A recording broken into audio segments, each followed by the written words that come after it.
Hi hello మీరు చూస్తున్న Zakir talkies. నా పేరు జకీర్. మీకు కనుక జకీర్ టాకీస్ యూట్యూబ్ ఛానల్లో కంటెంట్ నచ్చితే సబ్స్క్రైబ్ చేయండి, అట్లాగే లైక్ చేయండి, షేర్ చేయండి. ఇక ఇప్పుడు మావోయిస్ట్ పార్టీ గురించి మాట్లాడాలనుకుంటున్నాను. మావోయిస్ట్ పార్టీ ఆ, ప్రధాన కార్యదర్శి ఎన్కౌంటర్లో చనిపోయిన బసవరాజు, అలాగే ఆ party People's Liberation Guerrilla Army battalion 1 commander Hidma, అలాగే ఆ పార్టీ నాయకురాలు రేణుక, వీళ్ళ స్మారక సభలు స్విట్జర్లాండ్లో జరిగాయి. స్విట్జర్లాండ్లోని జ్యూరిచ్లో అమరవీరుల సభ పేరుతో జరిగిన స్మారక సభలో ప్రత్యేకంగా ఈ ముగ్గురిని వాళ్ళు ఫోటోలు ప్రదర్శించారు అండ్ వాళ్ళను ప్రస్తావించారు. అండ్ వాళ్ళ స్మారకంగా కొంతమంది మాట్లాడారు. 2026 ఫిబ్రవరి 1న జరిగింది. ఇక్కడ జ్యూరిచ్లో పార్టిజాన్ అనే సంస్థ ఆధ్వర్యంలో ఈ అమరవీరుల స్మారక సభ జరిగింది.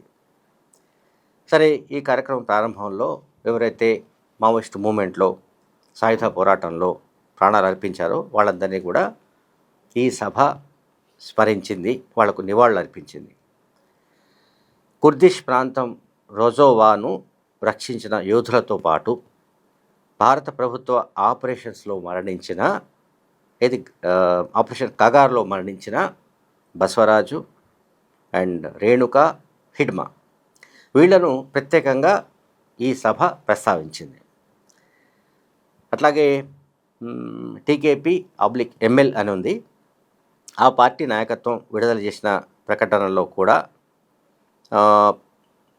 అనేక సంస్థలు ఇందులో ఇన్వాల్వ్ అయినట్టుగా తెలియజేసింది. అందులో MLKP, MKP వంటి విప్లవ సంస్థల సందేశాలు, నినాదాలు సభకు వచ్చాయి. దాన్ని అక్కడ ఉన్న వాళ్ళు చదివి వినిపించారు.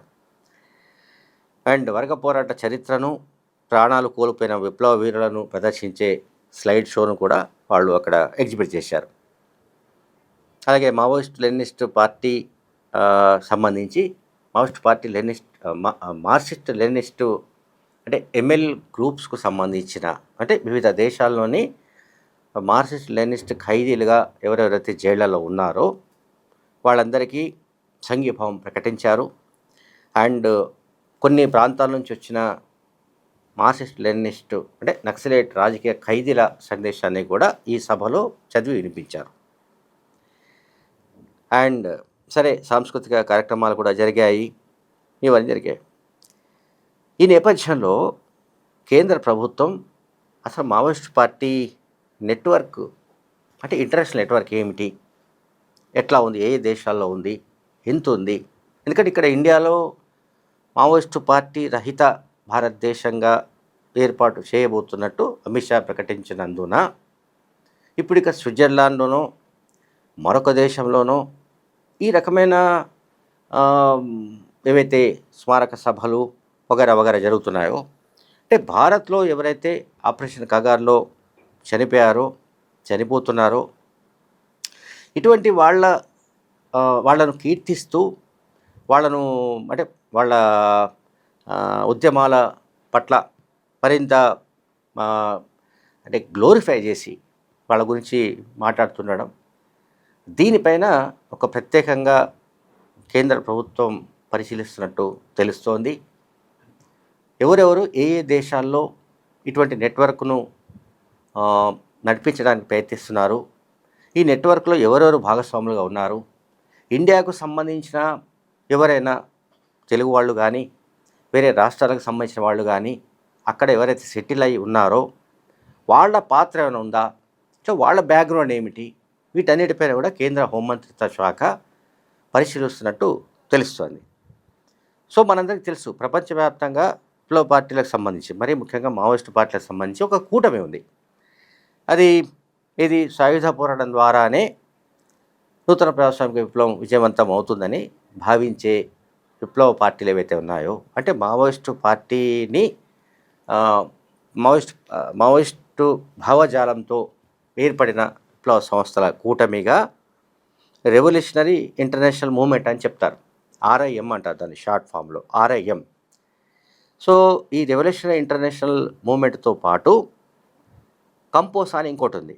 ఇది Coordination Committee of Maoist Parties and Organisations in South Asia. అంటే దక్షిణాసియాలో ఉన్న సంస్థల్ని కూడా సమన్వయం చేసుకుంటూ పనిచేసే సంస్థ. సో దక్షిణాసియా, ఐరోపా, ఇతర ప్రాంతాల్లో కూడా, అంటే యూరోప్ వంటి ప్రాంతాల్లో కూడా ఈ రకమైన మూమెంటు అంటే కేంద్ర ప్రభుత్వం చెబుతున్న కేంద్ర ప్రభుత్వ నివేదికల ప్రకారం రెవల్యూషనరీ ఇంటర్నేషనల్ మూమెంట్ ఆర్ఐఎం 1984లో ఏర్పడింది. దీని ప్రధాన నెట్వర్క్ అంతా కూడా ఆసియా, సౌత్ ఆసియా లింకేజ్ అని చెప్తున్నారు. అంటే దక్షిణాసియాకు సంబంధించిన దేశాల్లోని మావోయిస్టులు దీంట్లో కీలకమని కూడా కేంద్ర ప్రభుత్వమే చెప్తోంది. కేంద్ర ప్రభుత్వ నివేదికలు చెప్తున్నాయి. దక్షిణాసియాలో ముఖ్యంగా నేపాల్, భారత్, ఆ తర్వాత అటు అంటే వేరే దేశాల విషయానికి వస్తే అది పోర్చుగీస్ కావచ్చు, లేకుంటే ఫిలిప్పీన్స్ కావచ్చు, ఇటువంటి కొన్ని దేశాల గురించి కూడా కేంద్ర ప్రభుత్వం ప్రస్తావిస్తోంది. అంటే ఒకవైపు భద్రతా దళాలు ఎక్కువగా అంటే భారీ ఆపరేషన్స్ నిర్వహించడం, చాలామంది మావోయిస్ట్ పార్టీ అగ్రనాయకులు ఎన్కౌంటర్లో చనిపోవడం, వీటన్నిటి నేపథ్యంలో ఇతర దేశాల్లో ఈ రకమైన సంఘీభావ సభలు, అమరవీరుల స్మారక సభలు నిర్వహించడం వల్ల భారతదేశంలో పూర్తిగా దెబ్బతినిపోయి ఇక చివరి దశలో ఉన్నట్టు భావిస్తున్న మావోయిస్ట్ పార్టీని ఏదో రకంగా అది అంటే ఇటువంటి కార్యక్రమాలు, సభలు, సమావేశాలు జరగడం ద్వారా దీనికి తిరిగి ఊపిరి పోసే అవకాశాలు ఉన్నట్టుగా కూడా కేంద్ర ప్రభుత్వం అనుమానిస్తుంది. అందువలన దీనిపైన ఒక సపరేట్ అంటే ప్రత్యేకంగా దీనిపైన ఒక కాన్సన్ట్రేట్ చేస్తున్నట్టుగా కనబడుతుంది.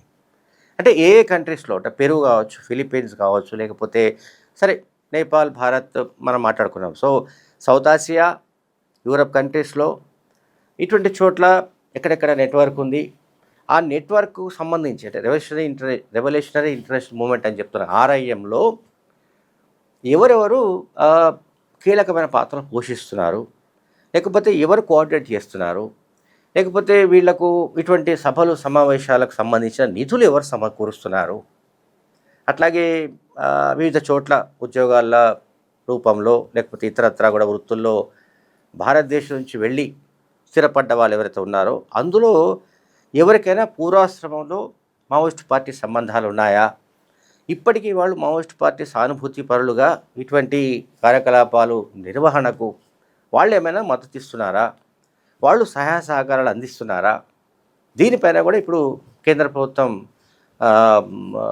చర్యలు తీసుకోవడానికి అంటే ముఖ్యంగా దీనిపైన ఇప్పుడు ఒక స్టడీ చేస్తోంది.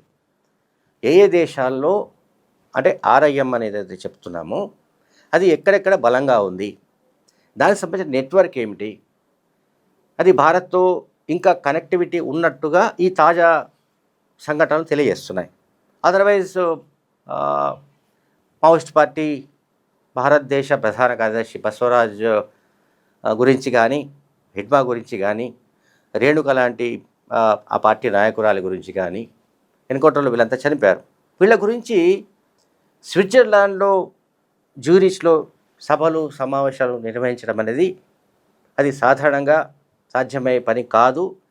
తెలుగు భాషతో ముడిపడిన వాళ్ళు, లేకపోతే తెలుగు రాష్ట్రాలకు సంబంధించిన వాళ్ళు, ఏదైనా ఆంధ్రప్రదేశ్, తెలంగాణ, ఈ రెండు రాష్ట్రాలకు సంబంధించిన వాళ్ళ ప్రమేయం, లేకుంటే వాళ్ళ జోక్యం, వాళ్ళ సహకారం కూడా ఇటువంటి సభలకు ఉండాలి అని కేంద్ర ప్రభుత్వం అనుమానిస్తోంది.